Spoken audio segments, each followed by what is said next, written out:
Hello, chapter 5 of our book Hercufleas. Hercufleas had got out of bed on his first night and bitten down on the finger of a giant. And we finished chapter 4 with the giant saying, "Can I have this, but in a bigger size?" Chapter 5. Hercufleas was at the kitchen table sipping koala blood to calm him down. Min gave him another hug and a nip on the cheek. Pin was outside, smoothing things over with the monsters. Apparently there was more than one of them, and they weren't monsters at all, but creatures called humans. "We were going to tell you about humans after breakfast," Min said. "They can be a little overwhelming when you first see them, can't they?" Hercufleas nodded. "But the truth is, my dear, they're not scary at all," Min continued. "All fleas, even big talking fleas like us, are parasites. We can't live unless we have a host to live upon. Who do you think wears our house hat?" Hercufleas looked down at his feet. It felt strange to think that the whole house was teetering on top of an enormous human head.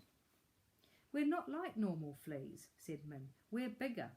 That means we can't hide on our host like other fleas.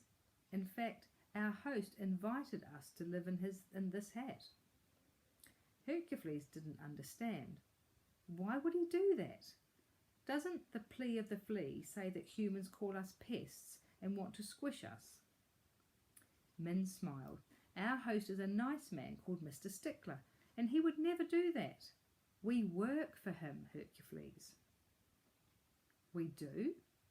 She nodded. "We're his employees, or in actual fact, his employ-fleas.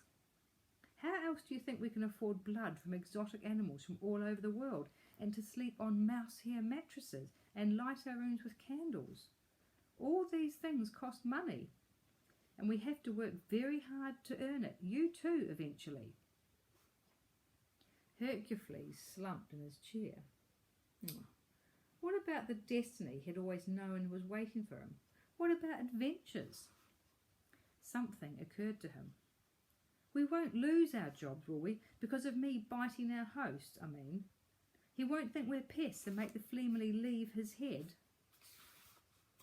Min tried to smile, but she couldn't hide the worry in her voice. "I hope not," she said. "It was just an accident, Hercufleas." She sighed. "A misunderstanding, but you see, you didn't bite our host, you bit another human, a girl. She was one of Mr. Stickler's customers, and this customer is very important to him.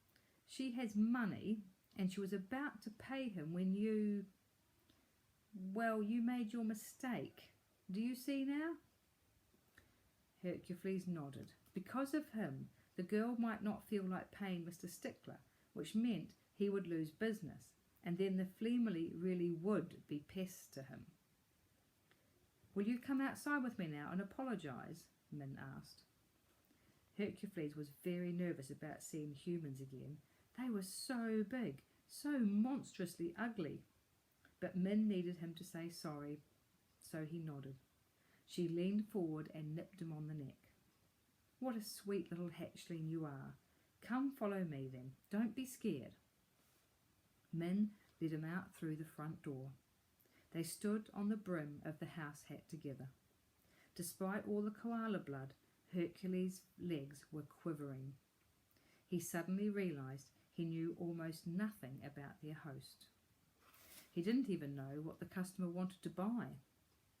So he asked Min, and just before they jumped onto Mr. Stickler's shop counters, she whispered, "He sells happily ever afters." That's the end of chapter 5.